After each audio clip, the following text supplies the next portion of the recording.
I've been told I give off the energy of an emotional support animal, which is unfortunate because I am going full throttle. This is 1,000% of my energy, very excited.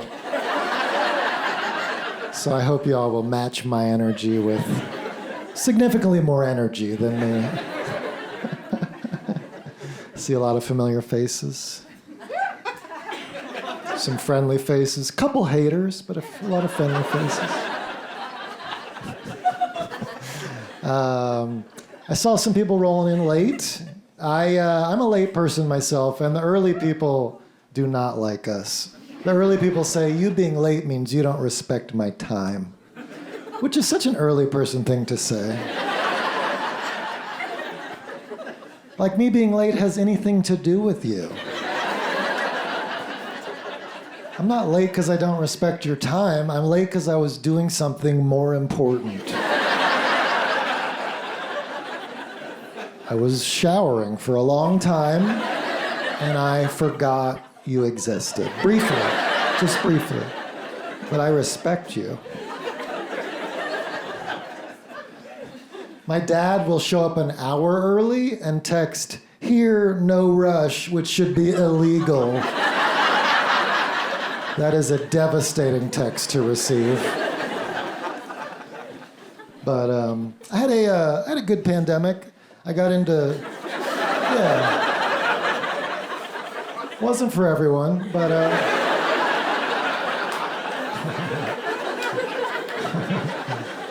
I got into sports gambling over the pandemic, and a lot of people say that's addictive, but to me it's just kind of a rush like no other.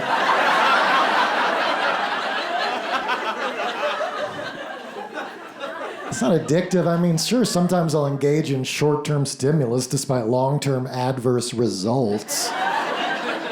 It's not addictive. It's just something that engages my mind night and day and ruins my relationships. I finally called one of those 1-800-gambler numbers. They were like, "I bet you won't quit." I was like, "You're on." Lost $40, but I really started messing around with early bedtime, and that is addictive. Start cozying up at 10, you're like, where's this been? 10 is the gateway to 9:30. Next thing I know, I'm curling up at 8:45. Your friends are like, where you been, Joe? You're like, busy. Super busy. I got good relationships and stuff. 8 p.m. is the overdose of early bedtime. That's when you've gone too far. You wake up 3 refreshed. Walk the streets in the night with the other addicts and criminals. Trying to make new friends. Looking in the coffee shop window, 2 more hours. Then maybe I can help them open.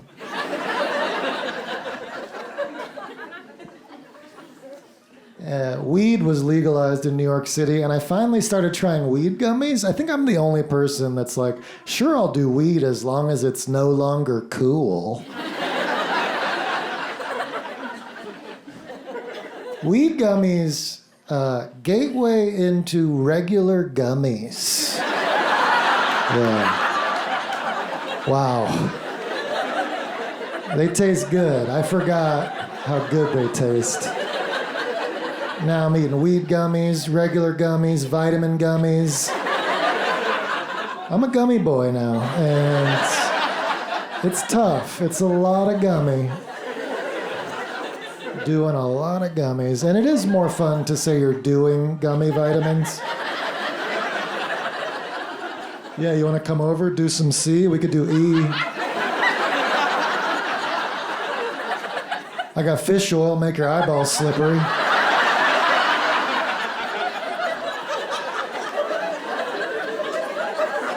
Could do some supplements, GABA, tryptophan, melatonin, get in bed at 8.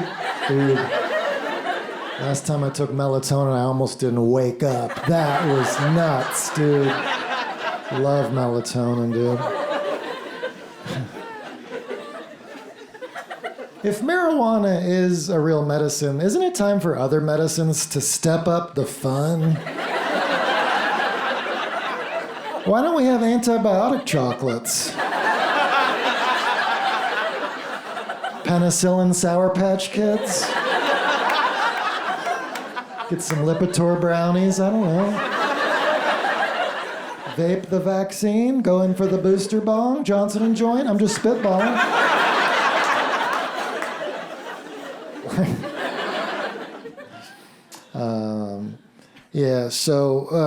A lot of addictions, but otherwise pretty good.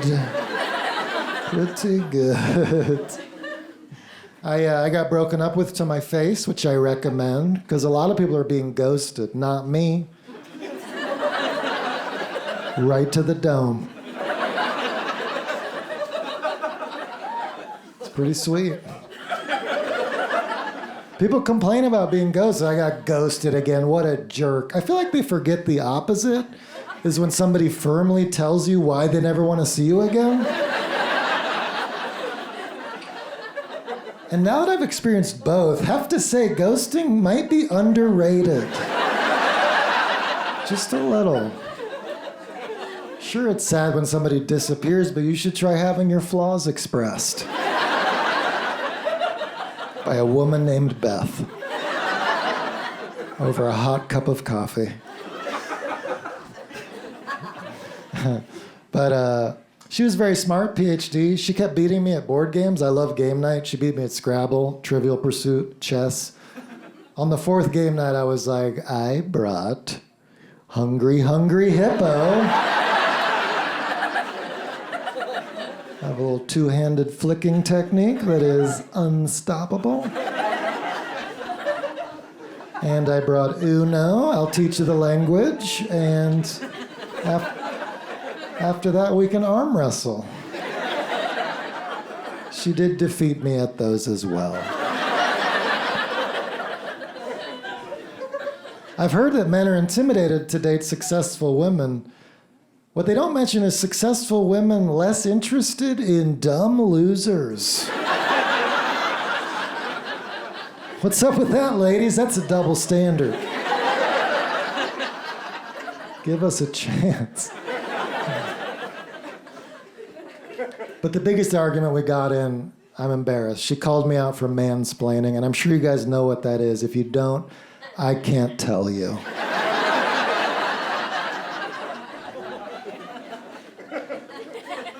Well, it made me think long and hard about it, and I realized I wasn't explaining anything. We were just having a disagreement, and she didn't like what I was saying. And I do think that's the subtle difference now between a man speaking and a mansplaining, is if you hate what he said. That's mansplaining. If you like what he's saying, that's just a nice man talking.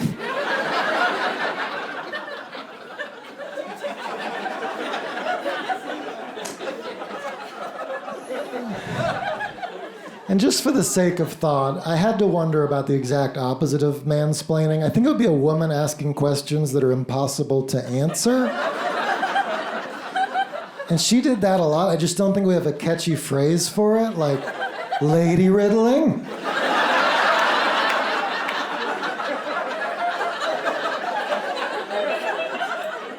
Or woman sphinxing.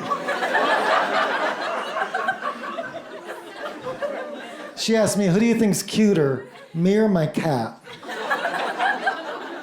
I was like, I thought we were gonna relax tonight. Now I gotta grind. And I'm looking at her, I'm looking at her cat. I can tell there's a lot of wrong answers.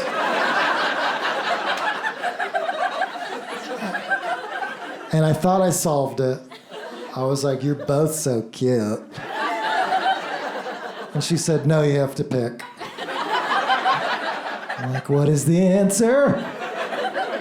Finally, I said, you're the cutest woman and your cat's the cutest cat? And she was like, that's correct. I was like, that was a close call. That was way closer than anyone realizes. I know there's wrong answers because we were watching her favorite show, Love Island Australia, 1 week earlier, and she said, who do you think's hotter, Courtney or Jess? And I'm like, I didn't even want to be here. I don't even like Love Island, and now I gotta choose between the hottest 22-year-old. And I said Courtney, and that was incorrect.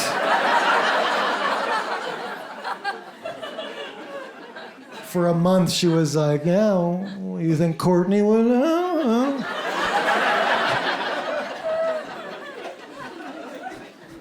Yeah, you think Courtney would like that?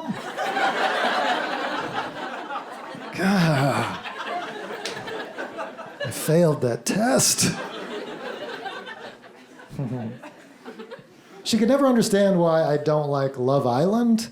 I just can't get myself to care about the relationships of strangers. I have trouble caring about my friends' relationships.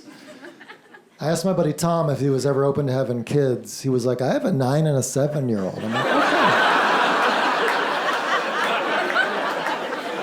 So you're open to it. Thanks for the gossip. But I have learned something important from dating. I've learned the best 3 questions you can ask on a first date to get to know somebody. They are, who's your teenage crush?